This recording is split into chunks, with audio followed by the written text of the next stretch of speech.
Hej og velkommen her hjemme hos mig. I dag vil jeg præsentere jer for hjemmelavede cocktails. Og på forhånd skal I huske at sætte isstænger i fryseren, for det skal vi bruge senere. Men vores cocktail den hedder The Man Drink, fordi den er beregnet til mænd. Det er generelt. Men til sådan en her, der skal du bruge 2 Coca-Colaer, som du kan købe i nærbutikken.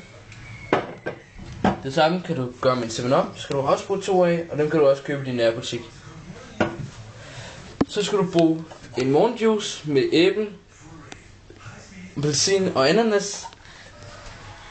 Og så skal du bruge 2 spiseske sukker, eller hvis du har sådan en her, 2 swoop. Så jeg vil vise jer, hvordan man blander den. Først tager du sådan en Coca-Cola her. Den hælder du så bare ned i.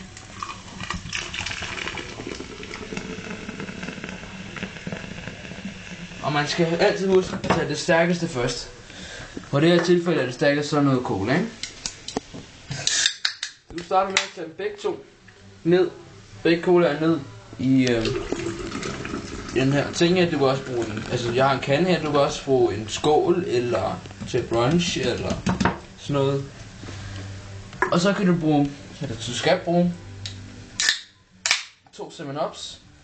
Og der hælder du den hele i her.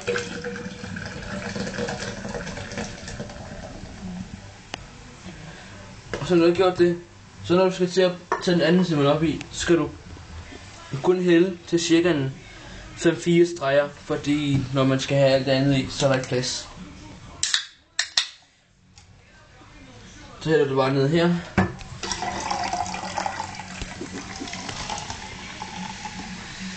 Sådan cirka hertil, og så er der sådan et stykke tilbage. Så skal du bruge juicen, og så når du hælder juice i, så skal du hælde til kanten herunder, som jeg viser nu. Så nu er den dertil. Så kan du nu bruge 2 spiseske de her sukker her, eller 2 swoop. Og jeg tror, at det kommer til at løbe lidt over. Så jeg vil hælde lidt langsomt. Du kan se, der kommer også en kemisk reaktion, hvor jeg bliver nødt til at tage hånden over. Ja, nu kom der så noget cola ud, ikke? Og det kan så ske, hvis du ikke passer ordentligt på, hvad du laver, ikke? Det er så et dårligt tilfælde, det her. Det er så lige meget, ikke? Ja, undskyld, jeg griner. Nu tænker jeg mig, at det er lige talt. Så ja, nu er den her til, så nu vil jeg hælde lidt langsommere over, så det ikke går galt igen. Og jeg er i gang med. Sådan der, og så tager du en lille smule mere. Se. Du gør det igen. Gør det ikke. Den går. Nej. Nej, altså. Det her skal ikke tage, det skal I ikke gøre, men.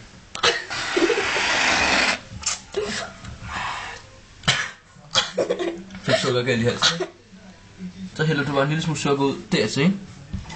Og så tager du den her ske. Tager du lige sådan skummet først, så tager du bare lige sådan stille hul her. Og så kan du så få rødt det rundt her, så sukker bliver rødt ordentligt ud. Så får den sådan sukkersmag, ikke? Også når du rører rundt, så juicen den falder sådan langsomt dernede af. Men alligevel ikke. Man kan også se, at sukkeret og juicen kører sådan lidt imellem, men kommer lidt nedad. Og så er vi dygtige, at det også er en køleskab, men vi har lavet det på forhånd. Det har vi gjort på forhånd. Men, så når du har lavet den her, så kan du lige tage sådan en lille smagsprøve her. Så hælder du bare en lille smule i, og se, om det smager godt, ikke?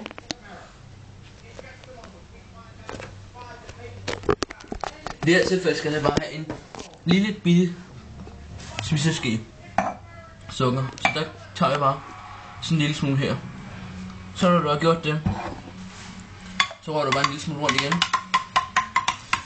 Og så når du skal, før den kan bruges til sådan, så du kan drikke den til fest eller hvad du nu skal den lige i køleskabet i 5 minutter, sådan så den lige kan gøre. Og det har vi så gjort på forhånd, så den har vi sagt lige før.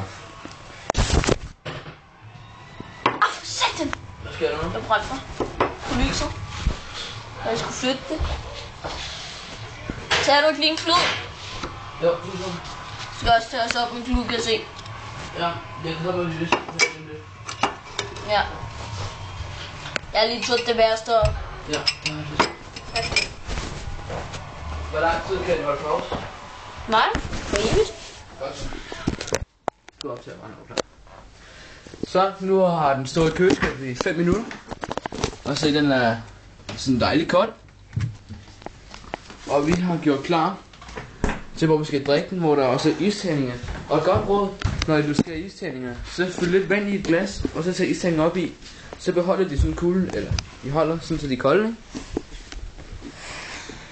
Og så har vi så gjort det sådan lidt rart. Så har vi stillet tingene udenfor her, hvor du ser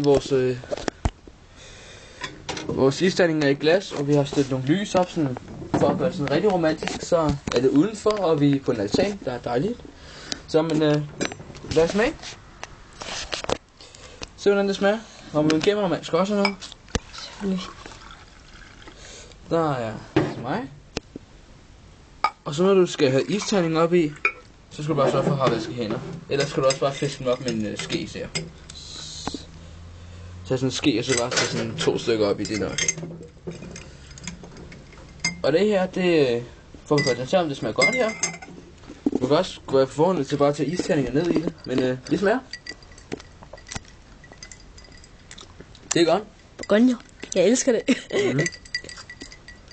Sådan noget her, det kan du lave for din familie, for venner, til fester.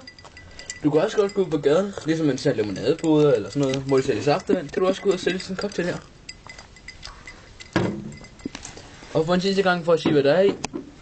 2 Coca-Cola'er, 2 7-Ups, en juice med æble, appelsin og ananas, en sukker, så, og så nogle istændinger på forhånd, og så en kande, eller hvad det nu vil have i.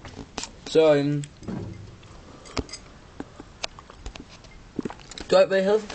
Og ellers kan I læse derovre i Morinfo, så kan I altid læse det derovre, hvis I... Ja, hvis I skal have opskriften. Glem ikke at subscribe, og vi mangler nogle idéer til, hvad vi ellers kan lave, så kom med nogle idéer. Selvfølgelig. Så vil vi lave det. Vi opfylder jeres krav, medmindre det er for store, ikke? Så vi hopper ud over en altan og ser, hvordan det sker, ikke? Jo. Og sådan noget, ikke? Men, godnat, så noget. Hej.